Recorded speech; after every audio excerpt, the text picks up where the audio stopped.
Beyond the buzzer, inside the game, this is Sports IQ with Larry Smith.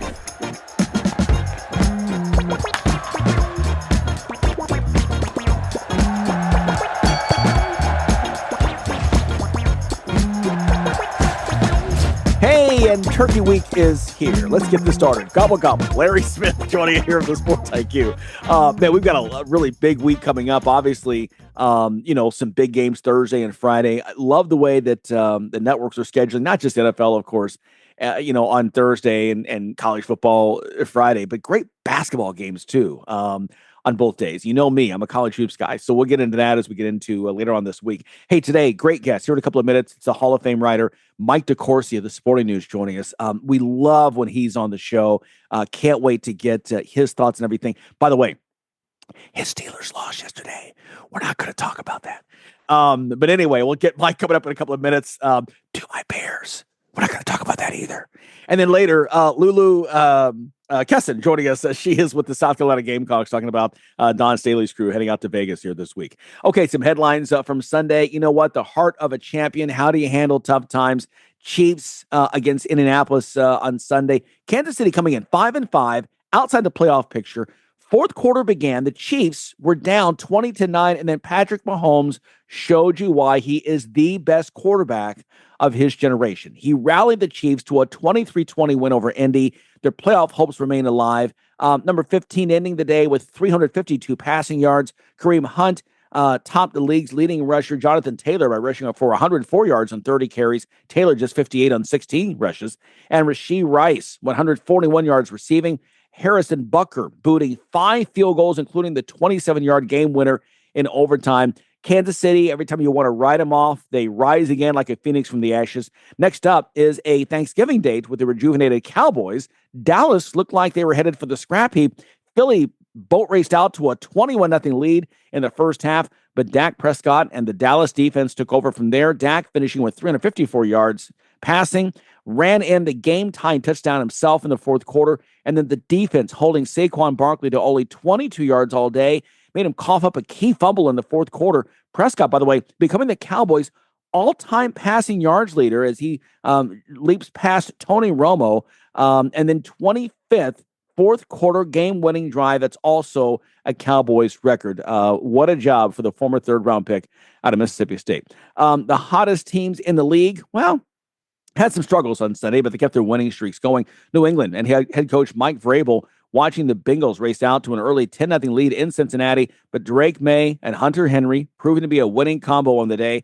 May throwing for 254, including getting 7 balls to Henry, who had 115 yards receiving. The Pats have now won 9 in a row, including being a perfect 6-0 on the road. They joined the 1961 Houston Oilers as the only teams to win 9 straight games with at least 23 points scored and 23 or less points allowed in each game. How about that? You got to go back more than 60 years. In the NFC, the hottest team is the Bears, led by quarterback Caleb Williams, 239 yards, passing 3 TDs, beat back Pittsburgh 31-28. Really entertaining game up at Soldier Field. For the Bears, by the way, 8 wins now in the last 9 games. The Steelers fall into a tie with Baltimore in the AFC North. Baltimore didn't play their best football, but managed to beat the Jets 23-10 for their 5th win in a row. Both Pittsburgh and Baltimore now sit at 6-5 in a decision. Remember when Baltimore was all beat up and we said they're not going to go anywhere? Well, look again. Up next for the Ravens, by the way, it's a Turkey Day game with the Bengals, while the Steelers play host to the reeling Buffalo Bills. In the NBA, Sunday, the Thunder just keep rolling right along. Shai Gilgeous-Alexander, 37 points in just 3 quarters. OKC beating Portland 122-95 to avenge their only loss of the season. They improved to an NBA best 17-1 and are now 85-15 since the start of last season. In Utah, Luka Doncic, 33 points, 11 boards. LeBron James had 17 in his first road game of the season. Lakers beat the Jazz 108-106. James, by the way, adding 8 assists and 6 rebounds in 34 minutes. As we mentioned a moment ago, college basketball, big weekend. We love the fact that the scheduling gods have not just stuck just with the NFL and college. We have some hoops as well coming up, and we're thrilled to have back on the show the Hall of Fame writer with the Sporting News, Big Ten Network and Fox. He's everywhere this time of year. So we're extremely grateful that he carved out a few minutes for us in his busy schedule. Mike DeCourcy is joining us once again. Mike, welcome back to the show. Oh, it's always great to see you, Larry. Good to see you as well, my friend. Let's talk about this early season. Listen, I love the fact that these teams are going out, taking, for example, the doubleheader last week that was on FS1. We talked about having Arizona at UConn and then Alabama and Illinois in Chicago. I saw somebody on social media said, just FS1 right here, that's like a Final Four right there. UConn fell, but what a thrilling game. And, if you're a hoops fan, you have the money games, but it's great to see these teams go out and really test themselves early. Yeah, it's kind of funny because you see right now the juxtaposition between college football and college basketball. And obviously, there are fewer opportunities for college football teams to test themselves, but they don't take them, Lair, other than in their conference that those tests that are assigned, they tend to avoid the testing. There's a lot of Mercer and the Citadel and Villanova and that sort of thing in a college football team schedule. Not enough of heavyweight versus heavyweight. But basketball has leaned into that more than probably ever, Larry, or at least in many decades. They've really gone after trying to establish themselves as power teams and trying to figure out where they stand and what they might need to do to improve, to perform in their conferences. Alabama's non-conference schedule has been amazing. Arizona's has been more amazing. And not just the performance, but the schedule itself. The Illini have tested themselves on multiple occasions, and there are more coming up. It's very impressive to see this. As I said, this is an escalation even from where it used to be. We are seeing teams test themselves, especially the teams that are projected to be strong, test themselves at a higher level. And it kind of runs counter to that whole idea that nobody knows who they are until whenever, because they're all so new. Well, the difference is that 15, 20 years ago, on the first day of practice was like October 15th, or then they changed it so you could have your madness on whatever the Friday was closest to October 15th. And now they're practicing like in June. Yeah. And it's what it should be, because you should be allowed to get better at what you do. It shouldn't be prohibited. I'll tell you a little story. I was thinking about this as I was watching Cincinnati's football game against BYU on Saturday night. They showed the end zone shot of the student fans. And behind the student fans is a big building. It's a pretty old architectural building, very nice. And that is one of the buildings in their excellent music school. And I remember one night when I was covering the Cincinnati Bearcats for the Cincinnati Enquirer in the late 90s, walking out after a game, and there was some young person up there. You couldn't see them, but you could hear them because the window was open, playing the piano. And I'm like, they're allowed to be out there playing the piano as many hours as they want, but if you want to hoop in the gym that I just left, well, you're breaking NCAA rules. I mean, that's it. I'm so glad we're beyond that. Yeah. And I love the fact that, like you said, that's encouraged. And I think now that the way, with the multi-million dollars being spent on the athletic complexes and the facilities, that building for college basketball, I mean, it's college football too, and other sports, but in college basketball, that building is so central to those teams. I mean, the weightlifting and the study rooms and the nutritional stuff that happens. I mean, it's not just, let's go here for 2 hours and practice and leave. I mean, their lives that are around that. So I agree with you. It's one that I think it's good. And I think when you get into, like you said, it allows you to, especially in this day and age with all the movement, free agency, if you will, with the transfer portal, which is what it's come down to. You've got Alabama playing 3 straight top 10 games. You mentioned Illinois. They've got UConn coming up Friday. Illinois has never beaten 2 ranked teams in November, ever. Huh. Well, to your point, they used to start the season at Thanksgiving. So that makes it kind of hard to do. Yes, definitely true. I am very excited about what I see from the college basketball season. There are no complaints at all about how these teams are going after it. And we're going to see even more this week with the Players Era tournament and Maui and the Bahamas. And then, of course, some of these just arranged non-conference games that are detached from multi-team events. But I think it's great, and I've enjoyed every minute that I can get to of the season so far. Yeah, we've seen Purdue and Houston kind of go back and forth the number one spot. Obviously, they're deserving, but I would say right now, probably, I mean, give me your 4 or 5 teams you're watching right now at the top. Although I think that we may have even more than that maybe contenders come March. Yeah, I mean, I think this is a really strong year, and you've got a lot of teams that are going to be in contention. I mean, I think I ranked Alabama probably around, I don't know. It was a double-digit number. I know that, and it wasn't any insult against them. It's just that there's a lot of really quality teams that it's going to make for an outstanding season. But Alabama has played very well. Arizona, another team I'm pretty sure that I had double digits on, went out. And although they have not looked spectacular, maybe in the Florida game they did. They really shut Florida's backcourt down, and Condon had a poor game for Florida, and they looked really strong in that game. But they didn't look great against UCLA. UCLA kind of had a late decline to allow them back in that game. They didn't look great against UConn, which of course it was on the road. And again, you don't have to look great in basketball. You don't have to look great in any sport. Just win. That's what the game is about. I was thinking about this. I'm writing a column about the college football playoff, and there's a category that they have. They haven't cited it much in the rankings that as the post-ranking discussion that they've had. They haven't cited game control much. But I just think to myself, what nonsense is that? Like, who cares? Like, you're winning the whole game and then you lose at the end. But we had game control. My goodness.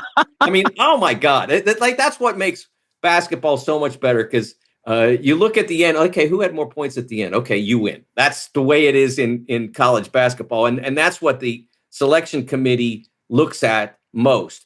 The coaches get really caught up in the net. That's the one that bothers them, because it is a predictive metric that involves margin of victory and all that sort of stuff.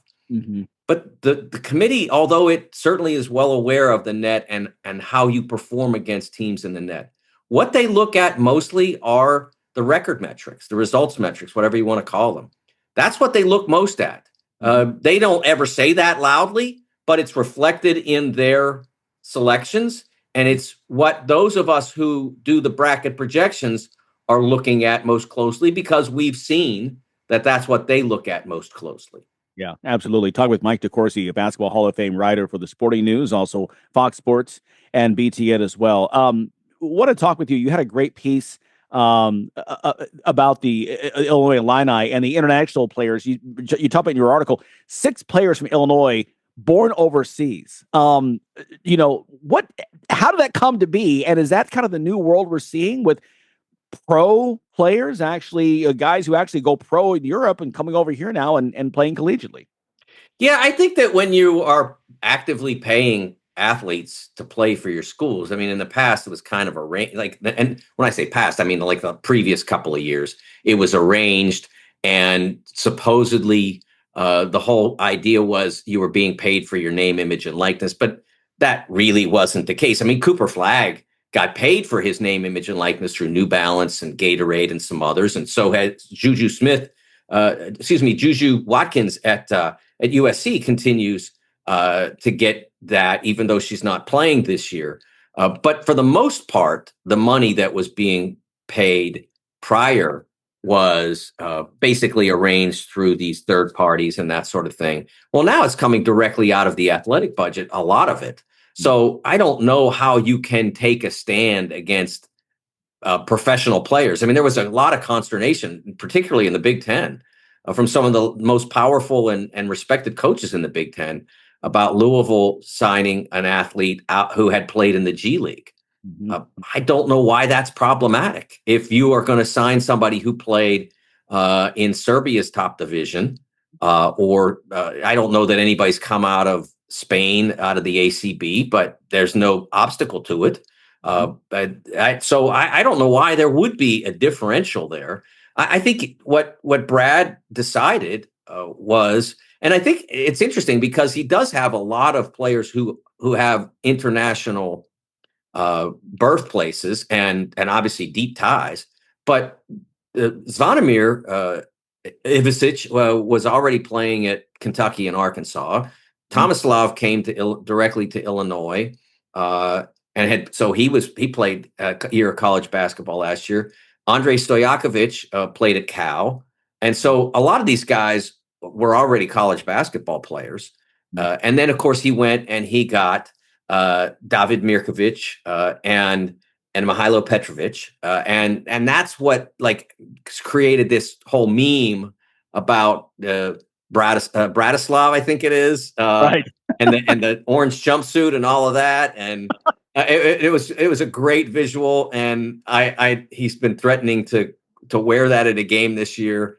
Yeah. I'll be very curious to see if he does, but it really isn't that much of a lean in that direction. But Mihailo and David do have a different background than the others, and in terms of having played more extensively in clubs and without having played in college.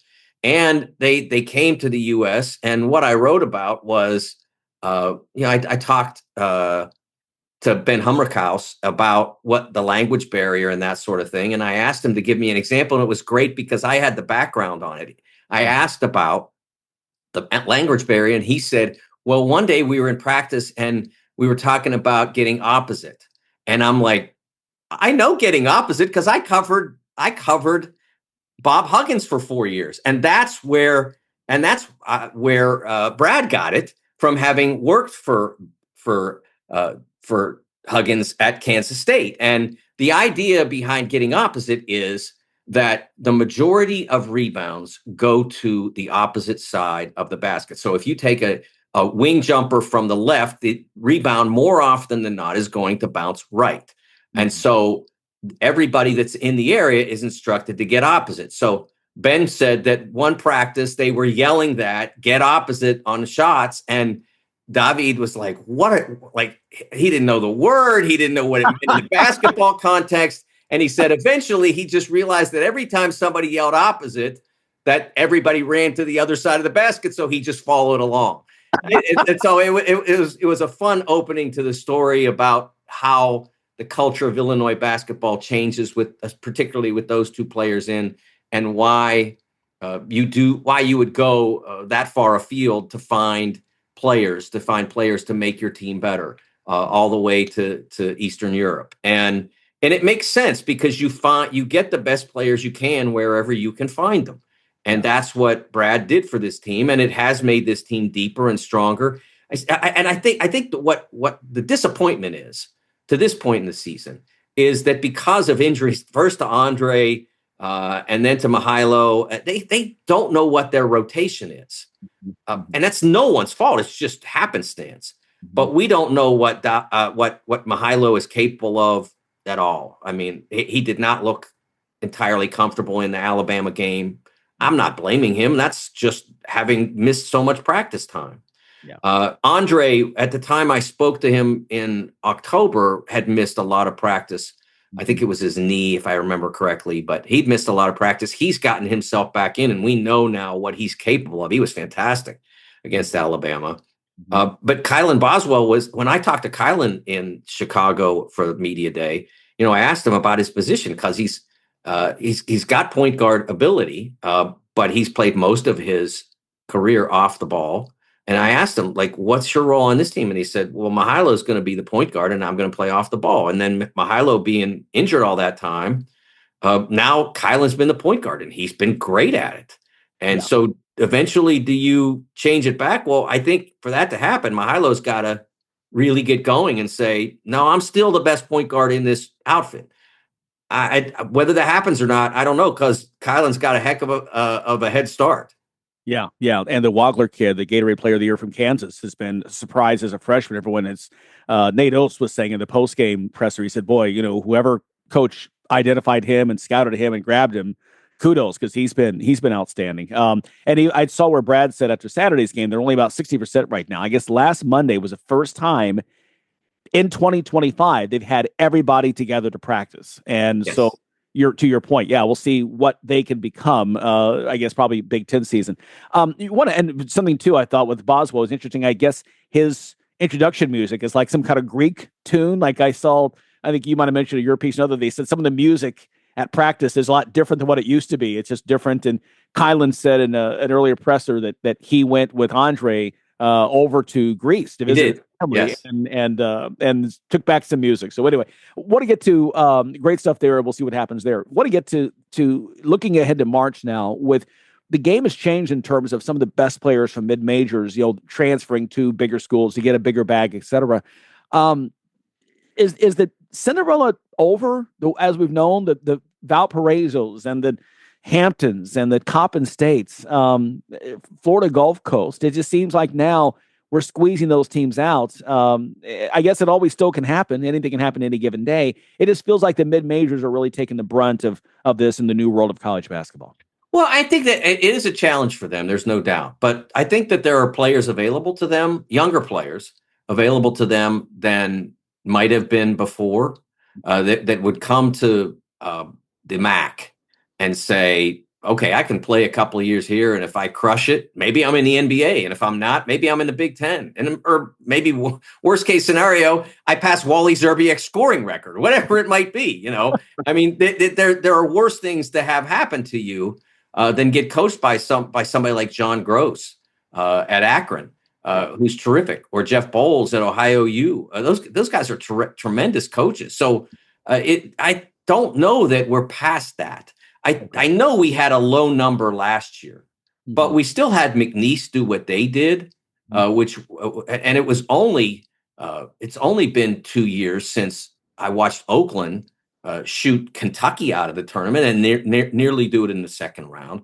I think there's a rush to believe that because of the dynamic of more mid-major players transferring up as a result of name, image, likeness payments and now rev share payments.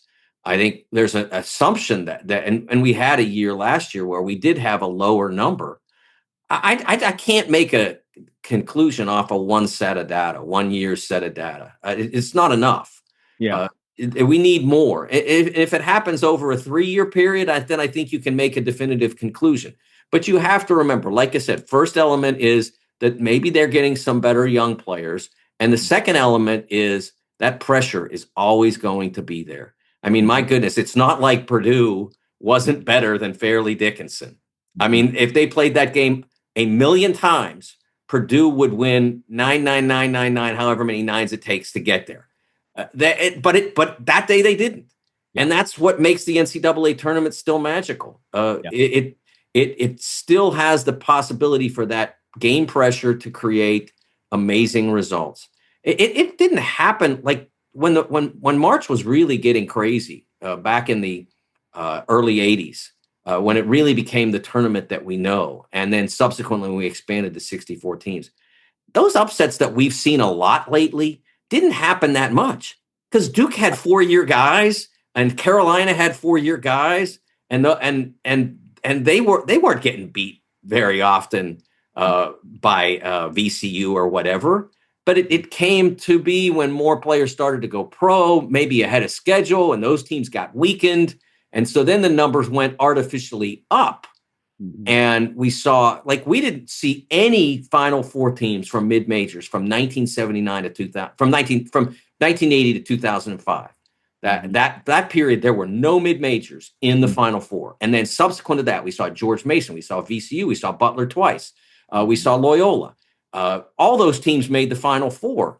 That was the era that was more the anomaly than the power conference teams beating the lower seeded teams. That's what used to happen in the NCAA tournament, and that's what probably is going to happen at a slightly higher rate now. But Cinderella is always lurking, and I think that the tournament will still have that magic going forward.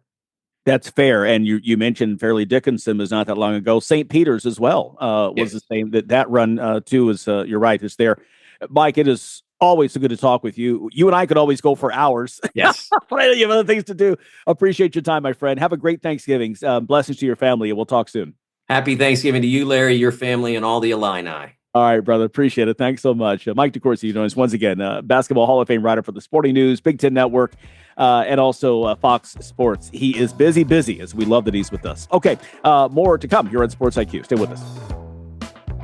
How would you like to get high-speed internet for your home for less than $2 a day? That's right. For about $50 a month, you'll get lightning fast internet. Are you paying less than $50 a month right now for your internet? Then call Whole Home Connect right now for blazing fast internet at $50 a month with no price increases, no hidden fees, no contracts, no upfront costs, no equipment fees. It's a great deal. And guess what? You can try it for 15 days. If you don't like it, you get your money back. But you're gonna love it, and you're gonna love the price. Internet for your home for $50 a month. That's less than $2 a day. Plus, no contracts, no upfront costs, no equipment fees, and our 15-day guarantee. Call now. 800-215-0341. 800-215-0341. 800-215-0341. That's 800-215-0341.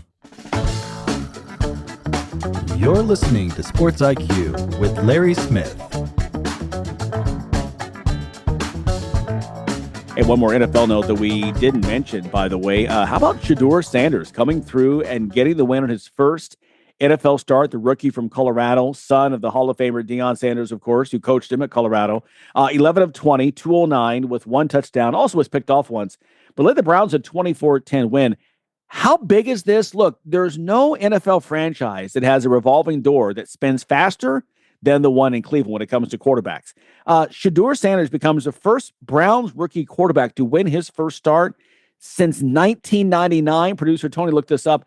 Eric Zier was the last one before the franchise moved to Baltimore. So even it had never happened with this current iteration of the Browns, had never happened until Shedeur makes it happen on Sunday. By the way, the Browns aren't saying who's going to start next week's game. But right away, he's talking about, hey, that was after 1 week with the first team. Imagine what could happen with the whole offseason. Listen, love his moxie, and I don't care if you like it, the Sanders family, you don't like him, doesn't matter. The kid got the win. And he looked good doing it. So congratulations to him. Speaking of, on the other side of that, by the way, Chip Kelly, the team that he beat, Shedeur could say, I got you fired. Kelly, the offensive coordinator for the Las Vegas Raiders, was informed after the game that he will no longer be the offensive coordinator of the Raiders. So he was booted after the game, and the team just really struggling throughout the season. It has not been a good stretch for Kelly in his first year. Just 11 games in, they fall to 2-9. And they're tied for last in points per game, near last in total yards rushing per game, red zone efficiency. In fact, they lead the NFL with 4 games scoring fewer than 10 points. That's not good when that's your team, offensive coordinator. So, Pete Carroll saying bye-bye to Chip Kelly. Not a good year if your last name is Kelly and you're a coach. Chip, Brian, I don't know who else. Thank God Jim's not coaching. They might fire him. Hey, speaking of, by the way, back to Browns quarterbacks, we talked a couple of weeks ago about Bernie Kosar, the Browns legend, needing a liver transplant, really having a lot of health issues. He got that last week. He's been posting a lot of just thanks to people as he makes his recovery on that. And so we're so prayerful and thankful that Bernie Kosar now hopefully on his road to better health with that liver transplant after having so many issues. And it looked dire there for a while. A former NFL player, Trev Alberts, gets a new 6-year extension with Texas A&M. He's the athletic director there, a friend of mine and Tony's from our days when, after his playing career, he joined us at CNSI and spent a couple of years doing a variety of things with us before going on to ESPN and then later into the executive level in college. He was the AD at his alma mater, Nebraska, before taking this job, has come in, made the decision. He's the guy, by the way, who hired Matt Rule in Nebraska that's turned that program around, and they're back into winning again. And then now he's the one who gave the boot to Jimbo Fisher, brought in Mike Elko, and right now they are sitting third right now in the polls, undefeated, one of only 3 undefeated teams, and headed to the college football playoff. Big game this weekend at Texas, but Trev Alberts, 6-year extension for the job he has done running all the programs there at Texas A&M. WNBA holding its lottery, by the way. Dallas gets the win again. They had the number 1 overall pick last year. They took Paige Beckers, ended up being the rookie of the year, and really deservedly so. And so maybe now they bring her UConn teammate, AZ Fudd, down. Very close relationship between the two. And she right now is the odds-on favorite to be the number 1 overall pick. By the way, the rest of the top 5, Minnesota, by way of a trade, is number 2, Seattle 3, Washington 4, and then Chicago 5. Remember, 2 expansion teams this year in Portland and Toronto. Last year's expansion team, Golden State, became the first ever WNBA team expansion team to reach the playoffs in its this first season. By the way, one other story to pass along as well. Art Briles, the coach of the scandal, booted in 2016 after the scandal at Baylor, taking over ESPN, says he will become the head coach at Division II Eastern New Mexico. Maybe he can run a cleaner program while he is there. Okay, we've got much more to come. We'll talk South Carolina women's hoops up next. You're locked in to Sports IQ with Larry Smith. Let's talk some women's college hoops right now. The big game Friday night, we talked about last week, Michigan winning by an average of 40 points. Not so much. They got beat in a thrilling game. Number 1 versus number 6, UConn taking down the Wolverines in that contest. They're no longer unbeaten. Also among the unbeaten is South Carolina, right there in the mix as always. 6-0, big game Wednesday coming up against Duke. Joining us now to talk more about the Gamecocks is South Carolina beat reporter for the Greenville News, Lulu Kesson. Lulu, how are you today? I'm good. Thanks so much for having me. I'm happy to be here. Yeah, absolutely. So South Carolina is one of those. We were talking earlier this season that, for a long time it was, it was Tennessee, Georgia, Louisiana Tech, way back in the day, and then now it's UConn, steady, Baylor. Now, South Carolina is one of those. You just expect every year when you do your top 5, South Carolina is in there somewhere. Tell us about the Gamecocks team this season. Yeah, I think Dawn Staley's trying to make her 6th consecutive Final Four appearance, which is just crazy to say. But I like the offense from this team so far this season. I think last year they were talented and they were experienced, but they just didn't have that dominant, consistent scorer. And I think that this year so far, the biggest difference is on the offensive end, just the pace that they can score at, the productivity, how many scores they have. That's probably the biggest kind of notable factor about Dawn's team this year, is that she just has a different level of guard production that she hasn't really had in past years.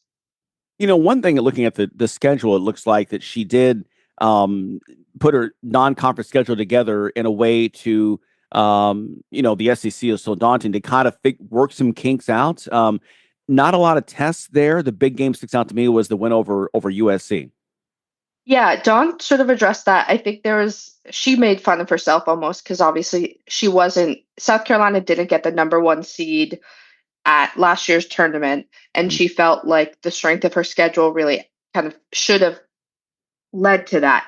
Did she make a lighter schedule this year? No, but I think the reality was, one, she had to be realistic about how much strength of schedule really did matter to the committee, but also it's a young team. The transfer portal isn't always going to bring you a ton of experience. So when you're bringing in high school recruits and you have some young portal players, like gelling and learning chemistry really matters. And also a lot of teams really want to play South Carolina. Just yesterday, we played, I think us reporters talked to like 3 or 4 players from the Queens team that South Carolina played. And they were just so excited to talk about being on the same court as Dawn Staley's players. So you do have those moments where you're like, okay, this is why this game is being played. That's all to say the USC game in the Southern Cal really did show, okay, this team can compete. There were question marks going into it that I felt like were mostly answered, but coming up with Duke and then either UCLA or Texas this week is going to be the biggest challenge by far. Absolutely. Talk about these games coming up. Duke, probably Texas. We all would love to see the Texas game, obviously, but in the SEC it may come up later on as well. What's the tournament here, and talk about the format and what we may see this week? Yeah, it was originally scheduled to be 3 games. So going into it in July, I think all of us were under the impression that South Carolina would play all 3 teams. So it really looked like a difficult kind of gauntlet in early part of the season, arguably. So with the Duke game, Duke is obviously kind of fallen off a little bit from their preseason expectations, but having to play a team like Duke that is well coached, that is has a lot of talented scores, and then immediately 24 hours later having to play either Texas or UCLA, it'll be a big challenge. But especially in Vegas on the road, South Carolina didn't do, amazing in Vegas last year. They opened the season against Michigan, and it was kind of a shaky game overall that they did eventually win.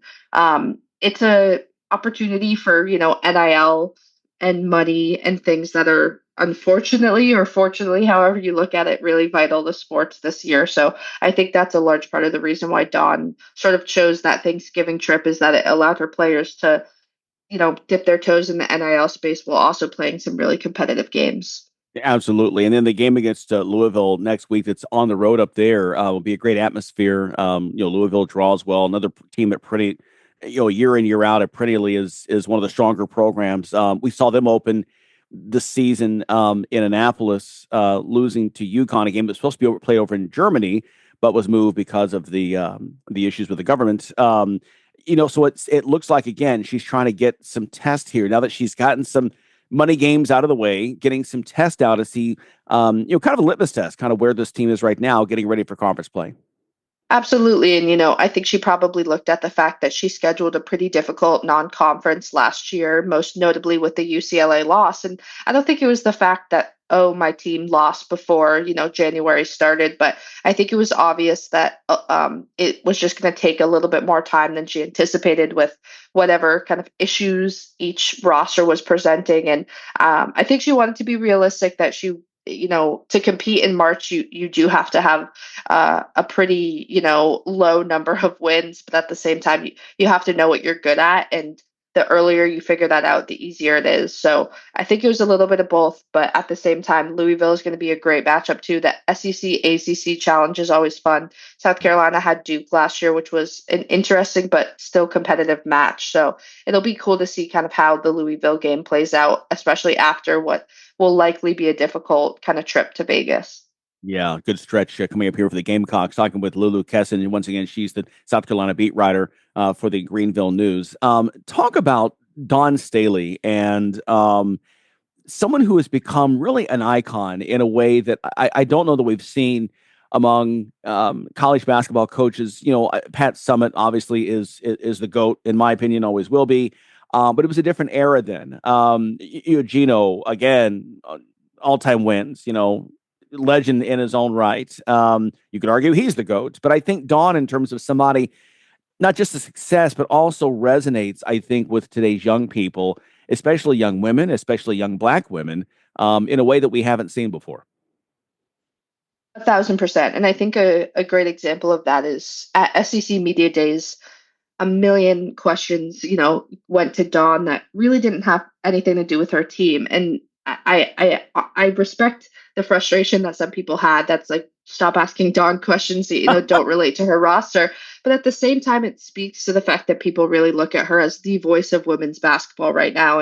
And that's no knock on Gino. That's no knock on any past or present coaches. But the reality is Dawn Staley's developed this trust almost with so many different fan bases, a belief, obviously, with the entire state of South Carolina, but, young girls everywhere. I covered an event that she had in Philly in May, and obviously the hometown love was going to be there no matter what. But just seeing like 14-year-old young girls walk up to Dawn and say, I want to play for you one day. And, Philly has a really big sports culture of its own, but, you have this figure that grew up there and is so proud to be from there. And that connect, that she has with everyone around her spread so wide.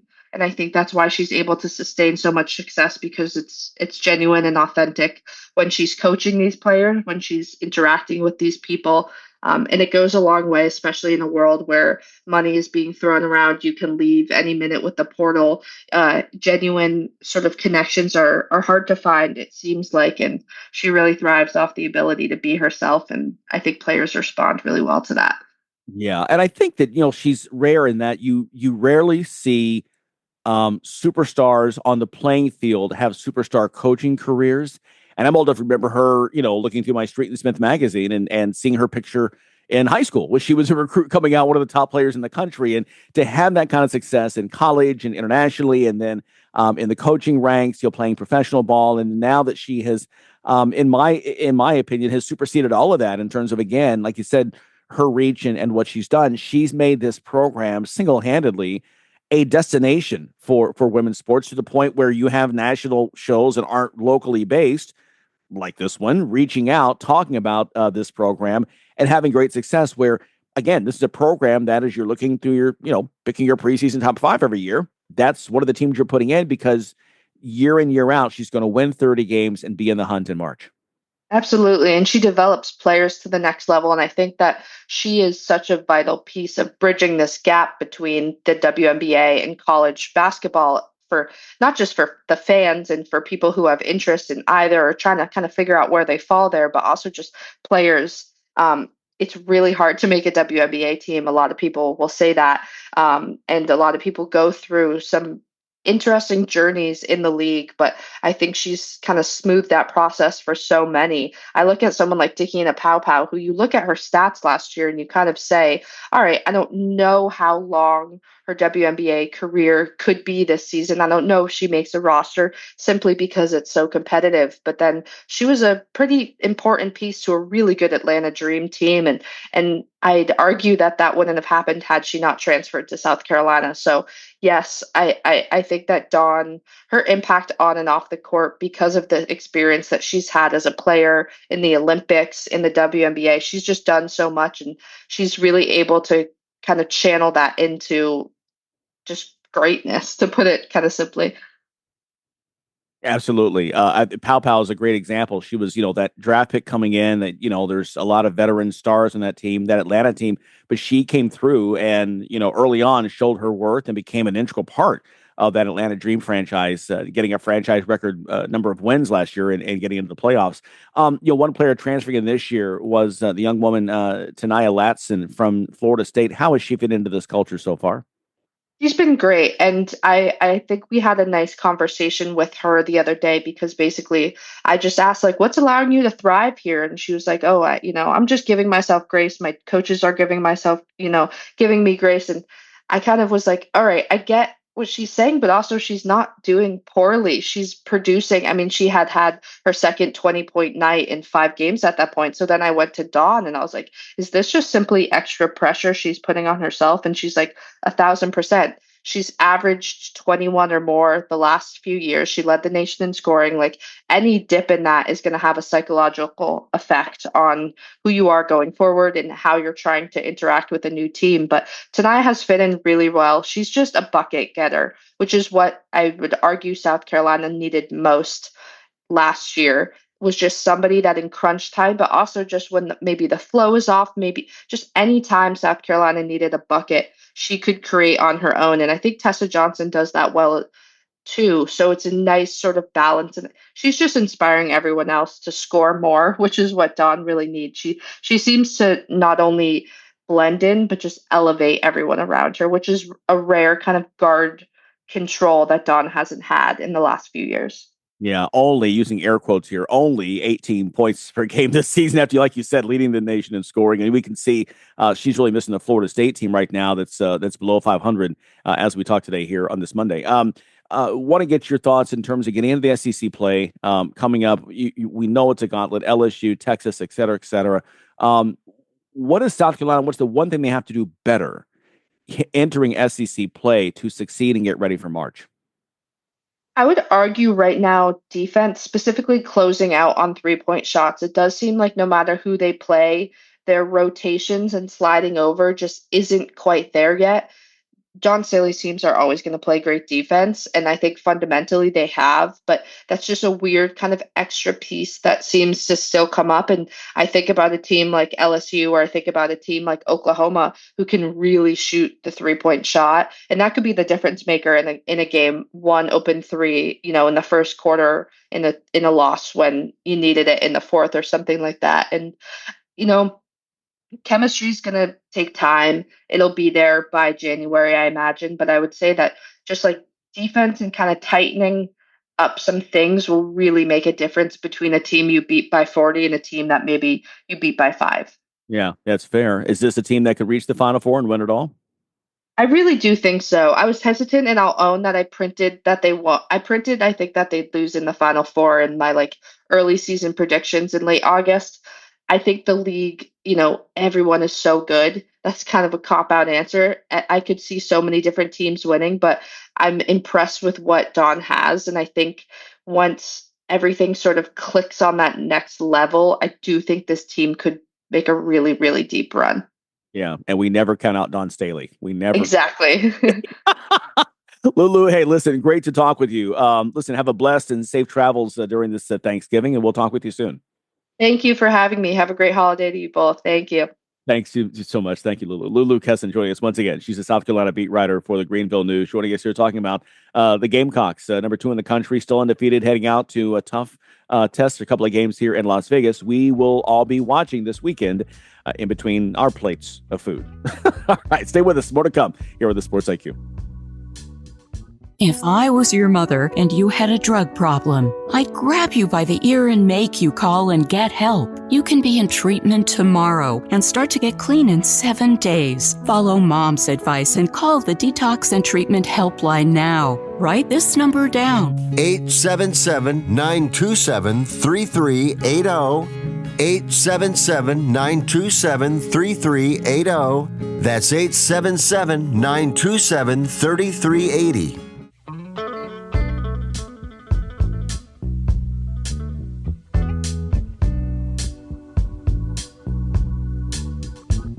Hey, some other quick headlines. By the way, Cal saying goodbye to their head coach, Justin Wilcox, after 9 years. He went 48-55, $11 million buyout for that. Love that. Mike Novella is going nowhere. Florida State, I guess they've done enough this year that they're going to keep him for 2026. Hard to believe he's just a couple years removed from that undefeated regular season. But the struggles last year, big win over Alabama, didn't materialize into the big season they were hoping there in Tallahassee, but he will be coming back.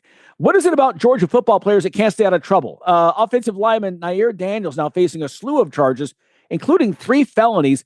I don't have time to get into it. Just go read about it. It is just, folks, what are you doing? I mean, guy speeding, going 40 miles over the speed limit. We had the fatality recently, a couple years ago. I don't know what it is in Athens in the water, but it feels like every season there's a football player who winds up in jail over there. And then Colorado State, speaking of in trouble, the quarterback and offensive lineman both suspended for Saturday's game or this weekend's game against Boise State for spitting on an opponent during their game against Idaho. Yeah, I don't know what that's about either, but okay. You got to get those things in. There we go. All right, producer Tony, want to get to some of the action on the field. You were saying before, a couple of teams really made statements this weekend when in terms of trying to convince the College Football Playoff Committee that they belong in the field of 12.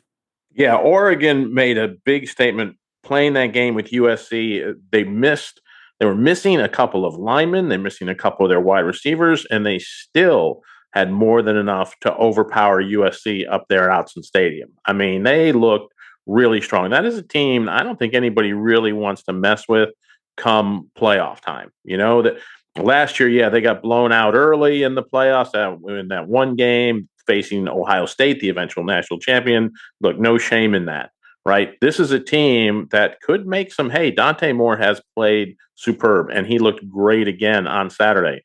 And then Notre Dame, caliber of competition wasn't nearly what Oregon was facing, right? Syracuse was an injured team. They were down to a walk-on quarterback. But I'll tell you what, when you can go 5 minutes without having your offense step on the field and you're already leading 21-0, that's a statement, you know?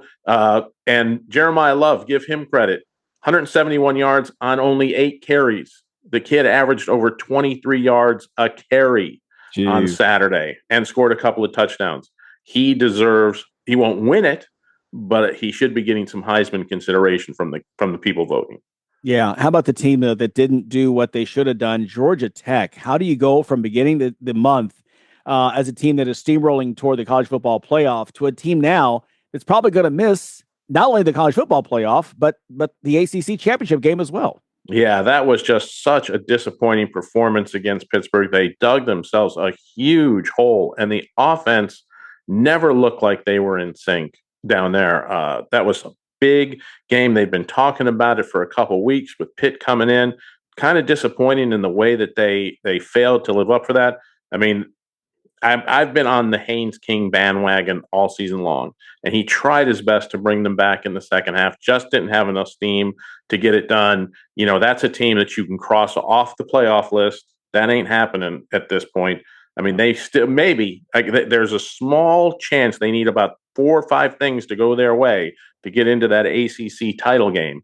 But realistically, they're probably not making the playoff, especially since they still have to play Georgia on Friday. Yeah, exactly. And that's going to be a third loss, and it's going to take them out of the at-large. There's no question. We'll see what happens within the ACC. Pittsburgh beats them at Bobby Dodd. They're home against Miami this weekend. If they win that, they finish only 1 loss in conference, and we'll see how that plays out. They could be headed to the ACC title game themselves. What a season there for the Panthers.